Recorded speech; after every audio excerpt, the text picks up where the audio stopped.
A primetime Emmy-winning show whose last season was based here in Northwest Arkansas is launching a chilly new season, and that story kicks off today's trending stories. Here's a look at our hot topics brought to you by Jagged Little Pill at Walton Arts Center. Fans of True Detective rejoice because HBO has premiered season 4 of the crime show. Set in a fictional town in Alaska, numbers of workers at a research station disappear without a trace. Two detectives, played by Jodie Foster and Callie Reese, go on the trail of an elusive murderer. Over the previous 3 seasons, of course, the show has collected 5 Primetime Emmys, among other awards. The first 2 episodes of True Detective Night Country, which is the subtitle for this new season, they air on HBO this Sunday, January the 4th, over on Max. So, exciting. I'm excited about this one. I like this show. It was cool to have it here in Northwest Arkansas, and here we are taking a trip to Alaska. Yes, I'm excited too. Fan of the show. I did not watch season 2, which is weird because it was right here in NWA and the Ozarks. Season 1, absolutely loved it. This one looks good. I'm a fan of Jodie Foster, so yeah, we'll see. Same. All right, well, ChickfilA making a leap into the entertainment industry. That's right. Yeah. You heard me correctly. ChickfilA? ChickfilA. Okay. This actually is a story for Josh Rugger, honestly, because he's our ChickfilA aficionado here in studio. But in the fall, the fast food chain released a short film right after announcing their winter menu. Not long after, the company posted a job listing for an entertainment producer role.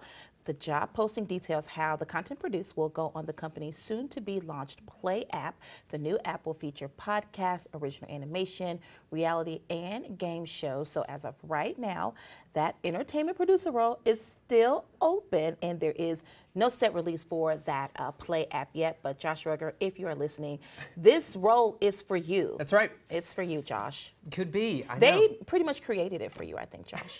I can't believe they're doing so much. It seems like this is an entirely new venture. Obviously, they've got a name that people recognize, associate with food, but in the entertainment world, a whole new game. So we'll see what goes on with that. All eyes, of course, are on Paris right now for the 2024 Olympics, but this week there was a different topic of conversation topping the headlines. Paris is immortalizing late British music icon David Bowie by naming a street after him on what would have been his 77th birthday. The inauguration of Rue David Bowie was first announced back in 2020. Bowie, of course, died of cancer in 2016.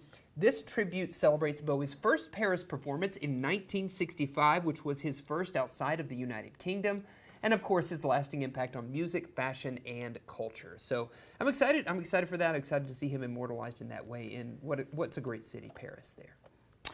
Also, Say It Ain't So, which this isn't new. We kind of knew that they had already split up, but for real this time, 18 years after becoming a couple, Lisa Bonet has filed for divorce from Jason Momoa. Of course, he is best known for his roles in Aquaman and Game of Thrones as well. You remember Lisa Bonet was in The Cosby Show in a different world as well. The two met and started dating in 2005, but didn't legally marry until 2017. So the divorce petition cites irreconcilable differences as the reason for the split. And I just want to say, if Jason Momoa just needs a hug, I'm here. Those beefy arms around you? Yes, I know. If he needs a hug, I'm here for you, right. Jason. Yes, well, I love both of these folks, so I'm encouraged about their future. See what happens. I'm sure they have different projects in the works. This week, speaking of other Hollywood A-list talent, Willem Dafoe did receive a star on the Hollywood Walk of Fame. Of course, he's known for films like The Lighthouse and, of course, Spider-Man. And more recently, this year, Poor Things. The 68-year-old actor said he hopes his art makes the world a better place. The 4-time Oscar nominee said, in part, it's wonderful to be part of this community of artists and entertainers, particularly needed in these detached, technology-driven times. Patricia Arquette, Pedro Pascal, Mark Ruffalo, and Guillermo del Toro, among others, attended the ceremony. He is the 2,768th recipient of the honor. I still think it is so wild that the stars have to pay for their stars. They do. And they are recognized. Expensive. According to Cat Williams, if you watched his Club Shay Shay interview, he sponsored Melba Moore, who's a singer from the 80s, but they're very expensive. I just find it so wild that they have to pay for their own star. I mean, you know, they're the reason why people are flocking to Hollywood and stuff like that. And it's like, oh, you want a star, pay for it. It's like, what? Yeah, it's a tourist attraction. That's true. And also it's interesting because we were just there walking the Hollywood Walk of Stars, and some actors from old school have more than one star. Oh, nice. And okay. I'm like, Did they pay for once on this side of the street, once on that side of the Right. street? How did that work? So Maybe. interesting stuff. All right, well,